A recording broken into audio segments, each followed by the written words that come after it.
Halo teman-teman, kita masuk ke bab selanjutnya yaitu estimasi model non-linear. Jadi dalam estimasi gitu ya, kita punya yang namanya set. Tuliskan Y hat itu diperoleh A plus BT. Oke. Ini adalah Y hat-nya. Oke, sekarang T-nya kita buat T atau di sini kita buat kode gitu ya. Dalam kurung T itu diperoleh dari urutan saja trennya. 1, 2, dan seterusnya. Oke. Nah, di sini gitu ya, kalau kita cermatin datanya, ini kan nilainya adalah 124,2 gitu ya. Kemudian di sini terjadi lonjakan penjualan yang sangat besar. Sehingga kalau kita mengestimasi dengan model linear nilai nilai A dan B-nya, ini saya tuliskan di sini model linear gitu ya. Ini kita bandingkan nanti dengan model non-linear. Oke, kalau dengan model linear berarti sama dengan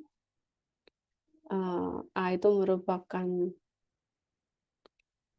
intercept gitu ya. Intercept buka kurung Y-nos berarti di sini koma T-nya. Oke. Nah, di sini nilainya adalah nilai A ini menunjukkan gitu ya ketika nilai Y ketika nilai BT-nya sama dengan 0 gitu ya.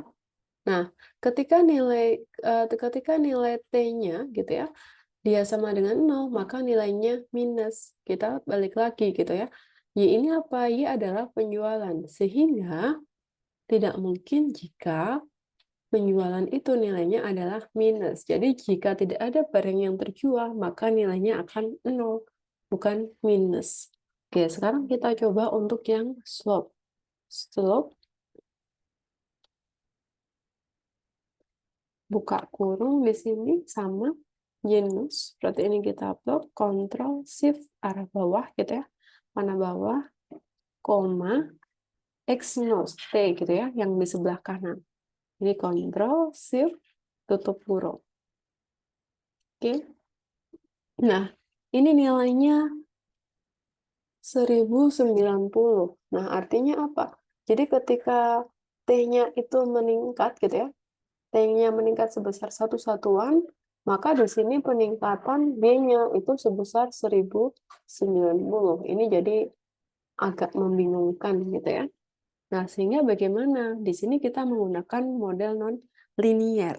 Nah, model non-linear itu dengan mentransformasi data yang kita punya pada bentuk logaritma natural. Sehingga kita buat variabel baru di sini adalah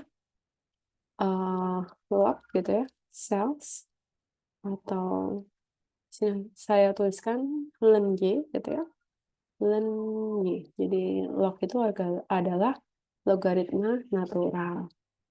Maka di sini saya buat yang namanya sama dengan ln, jadi logaritma natural, mana yang dilenkan nomornya, yaitu penjualannya, salesnya. Sehingga kita tutup kurung, gitu ya. Kita copy ke bawah. Oke, kita sederhanakan angka di belakang komanya. Kita buat 2 angka di belakang koma.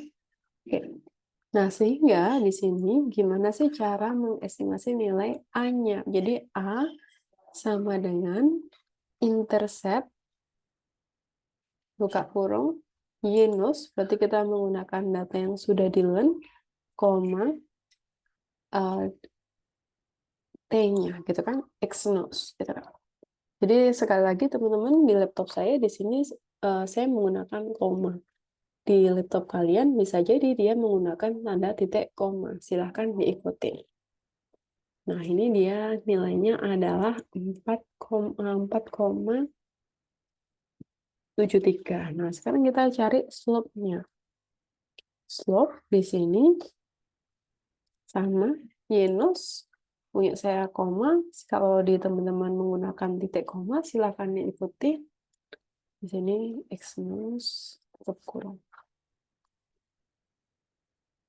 Oke. Nah, sekarang kalau kita nih menggunakan model yang linear, Y hat contohnya, sama dengan A gitu ya, plus B, oh sorry, A-nya kita kunci dulu. A-nya kita kunci dulu, F4 plus B, kita kunci juga, dikali T. Nah, ini nilainya minus 2000. Oke, sekarang kita lihat gitu ya. Nilai aktualnya berapa? Hanya 124. Sehingga ketika kita menggunakan, harusnya dia menggunakan model non-linear, tapi dia menggunakan model linear, maka akan menghasilkan suatu kesimpulan yang salah. Oke, sekarang kita coba gitu ya. Ketika kita menggunakan model non-linear, berarti ln y hat. Itu sama dengan di sini A kita kunci dulu plus B kita kunci dikali dengan T.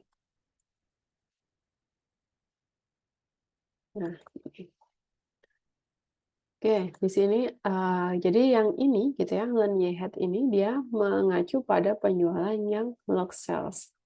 Sehingga di sini nilainya mendekati gitu ya. Ini log sales-nya nilainya adalah 4,82.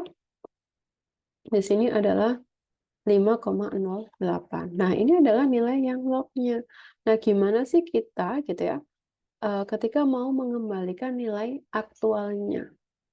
Berarti di sini kita buat nilai eksponensial. Jadi cara mengembalikan dengan eksponensial ln y hat. Berarti sama dengan exp buka kurung, kita masukkan angkanya, kita copy 2 kali. Nah, ini adalah nilai aktualnya. Jadi dia masih mendekati gitu ya. Kalau di sini dia penjualannya 124, di sini 161. Jadi masih mendekati ketika kita menggunakan model non-linear.